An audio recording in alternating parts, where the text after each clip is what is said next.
നേരത്തെ നമ്മൾ പറഞ്ഞൊരു പ്രധാനപ്പെട്ട കാര്യമുണ്ട്. ഓയിൽ വില വീണ്ടും വല്ലാതെ കുതിച്ചുയരുകയാണ്. ഇന്നലെ 10% ട്രംപിന്റെ പ്രസ്താവനയ്ക്ക് പിന്നാലെ 10% കുറഞ്ഞ ഓയിൽ വിലയിൽ വൻ വർധനവത ഇന്ന് സംഭവിക്കുന്നു. ഇന്നലെ $90 എത്തിയ ആ ഓയിൽ വില ഇപ്പോൾ $100 കടന്നിരിക്കുകയാണ്. ട്രംപിന്റെ പ്രഖ്യാപനത്തിന് പിന്നാലെ ഈ ടെഹ്റാൻ ആക്രമണവും ഇത് ഇറാൻ നിഷേധിക്കുന്നതൊക്കെയായി ബന്ധപ്പെട്ട വിവരങ്ങൾ പുറത്തു വന്നതിനെ തുടർന്നാണ് വീണ്ടും 10% കൂടി വർദ്ധിക്കുന്നത്. 180 അത്ഭുതപ്പെടാനില്ല എന്നാണ് വിവരങ്ങൾ പുറത്തു വരുന്നത്. അജയ്, ഈ ഓയിലിൻ്റെ പ്രശ്നം തന്നെയാണ് ഏറ്റവും പരമപ്രധാനമെന്ന് പറയുന്നത്.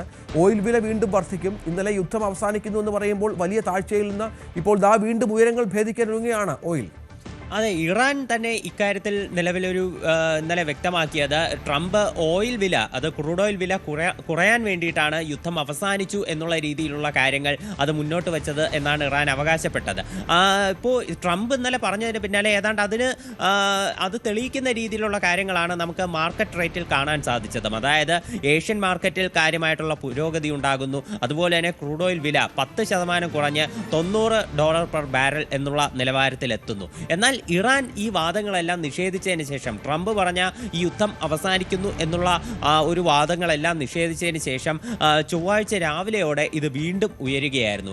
ഇപ്പോൾ നിലവിൽ $103.69 പെർ ബാരൽ എന്നുള്ള നിലവാരത്തിലാണ് ഈ ക്രൂഡ് ഓയിലിൻ്റെ വില എത്തി നിൽക്കുന്നത്. വരും ദിവസങ്ങളിൽ ഇത് വീണ്ടും ഉയരാനുള്ള സാധ്യതകളുണ്ട്. ഇന്ത്യ അടക്കമുള്ള രാജ്യങ്ങൾ വലിയ ആശ്വാസത്തിലായിരുന്നു ഈ ക്രൂഡ് ഓയിലിൻ്റെ വില താഴേക്ക് വന്നതും ഈ യുദ്ധം അവസാനിക്കുന്നു എന്നുള്ള സൂചന ട്രംപ് നൽകിയതും. ഇപ്പോൾ 2 ഇന്ത്യൻ കപ്പലുകൾ കൂടി ഹോർമുസ് വഴി വന്നിട്ടുണ്ട്. ഇപ്പോൾ കൂടുതൽ കപ്പലുകൾ വരും എന്നുള്ള ഒരു പ്രതീക്ഷയിൽ തന്നെയായിരുന്നു. ഇപ്പോൾ 92,000 ടൺ ഈ ഒരു LPG-യുമായിട്ടായിരുന്നു ഈ 2 കപ്പലുകൾ വന്നത്.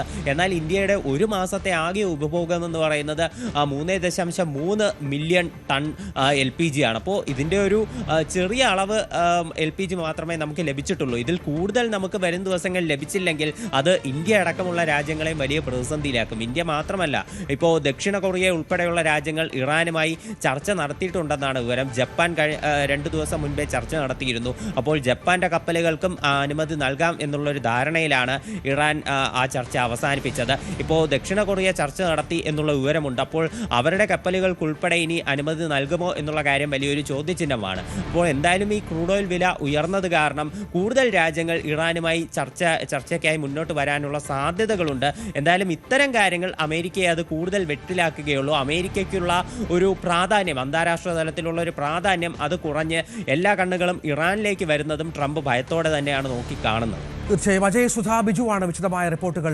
പങ്കുവച്ചിരിക്കുന്നത്. ഏതായാലും യുദ്ധം അത് തുടരുമെന്ന കാര്യത്തിൽ സംശയമില്ല.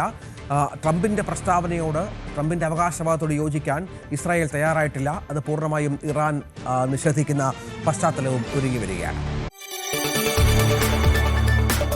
കൂടുതൽ വാർത്തകൾക്ക് News 18 Keralam YouTube channel subscribe ചെയ്യുക.